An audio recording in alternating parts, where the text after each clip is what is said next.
बिस्मिल्लाहिर्रहमानिर्रहीम। अस्सलाम वालेकुम। मैं हूं डॉक्टर इरफान के। नाज़रीन करम, आज मेरे साथ मौजूद हैं DH कौशल बखर के मशहूर मारूफ consultant orthopaedic head of the department जनाब डॉक्टर अतीकुर्रहमान कुरैशी साहब। तो मैं डॉक्टर अतीकुर्रहमान कुरैशी साहब का बहुत शुक्रगुजार हूँ कि उन्होंने हमें टाइम दिया। तो आज हम सर से बात करते हैं कि जो DHQ हॉस्पिटल बखर और जो गिरदोनवा के जो मसाइल हैं मरीज़ों के मुतल्लिक, तो सर से हम इस मुतल्लिक बात करते हैं। अस्सलाम वालेकुम सर। वालेकुम सलाम। सर कैसे हैं आप? अल्लाह का शुक्र, अल्हम्दुलिल्लाह। चलो माशाल्लाह। सर मेरा पहला सवाल है, आपको कितना अरसा हो गया DH हॉस्पिटल बखर में as a consultant orthopaedic surgeon काम करते हुए, और आपको यहाँ पे कौन से मसाइल का सामना हुआ मरीज़ों के हवाले से? बिस्मिल्लाहिर्रहमानिर्रहीम। मुझे यहाँ काम करते हुए तकरीबन 15 साल का अरसा हो गया। ठीक। मैं 2008 में मैं यहाँ पे एज ए आर्थोपेडिक सर्जन आया था, और अब मैं यहाँ पे एज ए सीनियर कंसल्टेंट काम कर रहा हूँ। सही। यहाँ पे सबसे ज़्यादा तो जो मसाइल हमें फेस करने पड़ते हैं कि ट्रामा डेफिनेटली, क्योंकि पेरीफ्री का इलाका है। यहाँ पे टीचिंग हॉस्पिटल्स मुल्तान और फैसलाबाद यहाँ से कम किलोमीटर के फासले पे हैं। तो हमारा गरीब इलाका है, और यहाँ पे जो ट्रामा है वो डायरेक्ट हमारे पास DHQ लैंड करता है। सही। लेकिन जो हमें इससे भी बढ़ के बड़ा मसले का सामना फेस करना पड़ता है कि वो यहाँ पे पेशेंट्स क्वैक ट्रीटेड मरीजों पहलवानों के पास चले जाते हैं। मतलब अताई जो होते हैं। अताई। सही है। वहाँ से जाके पट्टियाँ बनवा ली, वहाँ पे जाके अपनी हड्डियाँ सेट करवा ली। 1.5 महीने 2 महीने बाद जब हमारे पास आते हैं तो उनके बाजू जो है उनका खून रुका होता है, उनकी स्टिफनेस डेवलप हो गई होती है, उनमें इन्फेक्शन डेवलप हो जाती है, जिसको ट्रीट करना हमारे लिए बहुत बड़ा इशू है। सही है। ये सबसे बड़ा मसला है जो हम फेस करते हैं। आप फेस कर रहे हैं। अच्छा सर, आप लोगों को क्या पैगाम देना चाहेंगे कि वो ऐसे मसाइल से बच सकें? देखें, जो इस मसले की बुनियादी वजह है ना, वो तो गुर्बत है। सही है। कि मरीज़ अस्पतालों में इसलिए नहीं आते कि वहाँ पे उनके एक्सरे के भी पैसे लगेंगे, सर्जन की फ़ीस भी होगी, ऑपरेशन के भी फ़ीस होगी, लेकिन इसलिए वो मरीज़ को उठाते हैं और पहलवान के पास चले जाते हैं, उसी दिन पट्टी करवाई। सही है। और एक मसला और भी होता है कि अस्पताल में दाखिल हूँ तो 6-7 दिन जो है ना पेशेंट एडमिट होता है, तो उनके साथ वालों को भी रहना पड़ता है। उनकी मजदूरी के दिन होते हैं, वो गुर्बत की वजह से मजदूरी पे नहीं जा सकते। पहलवान के पास जाते हैं, एक ही दिन में पट्टी करा के मरीज़ को घर ले जाते हैं। सही है। लेकिन अब हालात चेंज हो चुकी हैं। बिल्कुल। जो इकोनॉमिकल कंडीशन थी गवर्नमेंट ऑफ पंजाब की तरफ से, वो सारी फैसिलिटीज़ इस वक्त DHQ पे फ्री ऑफ कास्ट अवेलेबल है, दस्तयाब जी। मरीज़ों के ऑपरेशन भी मुफ्त होते हैं, दाखिला भी मुफ्त होता है, दवाई भी मुफ्त मिलती है, और हमारी जो डॉक्टर्स की सर्विसेज हैं वो भी फ्री ऑफ कास्ट अवेलेबल है। अच्छा। और इससे भी बढ़कर अब एक और हुकूमत पंजाब और हुकूमत पाकिस्तान की तरफ से जो हेल्थ कार्ड की फैसिलिटीज़ है, सही है, वो भी सरकारी अस्पताल में भी अवेलेबल है और प्राइवेट सेक्टर में भी अवेलेबल है। इसलिए अब मरीज़ों को अताइयों के पास गुर्बत की वजह से जाने के लिए अपने बाजू या अपनी टांगें ख़राब कराने की ज़रूरत नहीं है। वो हमारे पास तशरीफ़ लाएँ, इंशाअल्लाह उनका फ्री ऑफ कास्ट इलाज होगा और बेहतरीन सर्विसेज उनको मिलेंगी इंशाअल्लाह। सर मेरा अगला सवाल है, अक्सर बच्चे जो पैदा होते हैं वो पैदाइशी तौर पर पाँव के टेढ़ेपन का शिकार होते हैं जी।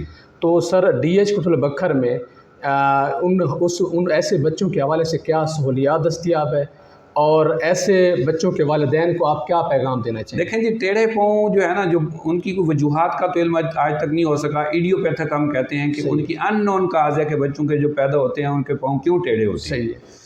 तो जो उनके वालिदैन हैं उनके लिए एक मैसेज तो ये है कि परेशान होने की ज़रूरत नहीं है, इनका इलाज अवेलेबल है, इनकी सर्जरी पॉसिबल है। सही है। तो जब बच्चे पैदा होते हैं तो इनमें जो रिकमेंडेड है वो तो इनको हम प्लास्टर लगाते हैं, और वो हर 10-15 दिन बाद चेंज हो। 3 महीने तक प्लास्टर लगे तो तकरीबन आधे से ज़्यादा बच्चे तो प्लास्टर से ठीक हो जाते हैं। अच्छा। लेकिन कुछ मरीज़ ऐसे होते हैं जिनमें ना वो डिफॉर्मिटी बहुत ज़्यादा होती है, टेढ़ापन ज़्यादा होता है, उनको ऑपरेशन की ज़रूरत होती है। ऑपरेशन बच्चे का 6 महीने की उम्र के बाद होता है, उससे पहले पॉसिबल नहीं होता, क्योंकि उसकी रगें बहुत बारीक और छोटी होती हैं। ये ऑपरेशन हम सरकारी और प्राइवेट दोनों सेक्टर्स में करते हैं। बहुत मतलब इसका कामयाब इलाज है। अच्छा। और उनके पाँव 100% ठीक हो जाते हैं। कहीं बाहर किसी शहर में जाने की ज़रूरत नहीं है। ये बखर के गरीब आवाम को बच्चे जिनके पाँव टेढ़े हों उनको मेरे पास लेके आएँ। अच्छा। वो सरकारी अस्पताल में भी और प्राइवेट सेक्टर में हेल्थ कार्ड पे भी फ्री ऑफ कास्ट उनकी सर्जरीज होंगी, और इंशाअल्लाह 100% इसके रिजल्ट्स हैं। 6 माह के बाद, 6 महीने की उम्र के बाद ऑपरेशन होता है, उससे पहले इसकी सर्जरी रिकमेंडेड नहीं है। ठीक है। अच्छा सर, मेरा अगला सवाल है, बखर में ना काफ़ी हद तक ये टोका मशीन इंजरी के जो केस में बहुत ज़्यादा देखने में आए हैं। जी बिल्कुल, आप सही फरमा रहे हैं। तो ऐसे केस से बचाव के लिए आप आवाम को क्या पैगाम देना चाहिए? देखें जी, इस पे ना मैं बड़ा वर्कअप किया है। काफ़ी सारी जो मेरे सोचा है कि जो मशीन जब से ये इलेक्ट्रिकल मशीन्स आई हैं कि वो स्विच लगा देते हैं और वो टोका मशीन चलने लग जाती है, تو اکثر فیمیلز کے ہاتھ آتی ہیں کہ فیمیلز وہاں پہ فون پہ بات کر رہی ہیں، بعض اوقات موبائل جب سے یہ موبائل ہے یا ان کی توجہ بچوں کی طرف ہے تو جلد بازی میں وہ زیادہ کوشش کرتی ہیں کہ زیادہ گھاس اندر مشین کے اندر ڈالیں، اور ان کا بے خیالی میں ہاتھ آ جاتا ہے اور بیچارے معذور ہو جاتے ہیں، اور آتا بھی دایاں ہاتھ ہے زیادہ تر، کیونکہ اسی سے وہ پش کر رہی ہوتی ہیں، ڈومیننٹ ہینڈ ہے۔ تو ایک تو میری گزارش یہ ہے کہ دوران جب وہ بجلی چلائیں تو ایک تو وہ موبائل فون یوز نہ کریں، صحیح ہے، اور دوسرا یہ ہے کہ جو مشینز ہیں ان کے پیچھے وہ سیفٹی باکس لگے ہوتے ہیں جو کہ ہمارے ذمہ دار لوگ اتار کے رکھ دیتے ہیں کہ یار کون اس مصیبت میں پڑے، تو سیفٹی باکس یوز کریں جو مشین کے پیچھے لگے ہوتے ہیں، تاکہ سیفٹی باکس میں ہاتھ پورا اندر کی طرف نہ جائے۔ یہ بہت بڑا یہ بکھر میں پرابلم ہے، میرے پاس ہفتے میں 1-2-3 کیس ہر ہفتے میں آتے ہیں، اور ہماری عوام یہاں پہ معذور ہو رہی ہے۔ ایک اور بات بھی میں آپ کو بتاتا چلوں کہ اس میں پھر اگر اللہ نہ کرے کسی کا ہاتھ کٹ جائے تو مصنوعی ہاتھ لگوایا جا سکتا ہے۔ کافی ساری تنظیمیں ہیں جس طرح مظفر گڑھ میں انڈس ہاسپٹل ہے، وہ فری آف کاسٹ مصنوعی ہاتھ لگا کے دیتے ہیں، کیونکہ جو ویسے کاسٹ ہے وہ بہت مہنگی ہے۔ تو میرا میسج یہی ہے کہ بچاؤ کے لیے آپ اقدامات کریں۔ اچھا سر، میرا آخری سوال ہے اور میں آپ کا شکر گزار بھی ہوں کہ آپ نے ٹائم دیا۔ سر جیسے آج کل جدید دور کے مطابق پھر سرجری میں بھی بہت سی نئی چیزیں آئی ہیں، جیسے کمپیوٹرائز آپریشن آ گئے ہیں، تو بکھر میں آرتھوپیڈک سرجری کے لحاظ سے کوئی سرکاری طور پہ یا پرائیویٹ طور پہ کوئی جدید آپریشن وغیرہ ایسے جو کمپیوٹرائز آپریشن آئے ہیں یا نہیں ہے، یا آپ کر رہے ہیں؟ بالکل آپ کی بات صحیح ہے۔ جو آرتھوپیڈک میں کمپیوٹرائز مشین جس کو آپ کہہ رہے ہیں اس کو ہم امیج انٹینسیفائر کہتے ہیں۔ صحیح ہے۔ آج سے کچھ عرصہ پہلے تک یہ فیسلٹی بکھر میں اویلیبل نہیں تھی، اور لوگ جو ہے بڑے شہروں میں جا کے کمپیوٹر پہ بغیر انسیجن کے بغیر چیرے کے آپریشن کے لیے لوگ جھنگ جاتے تھے، فیصل آباد لاہور جاتے تھے۔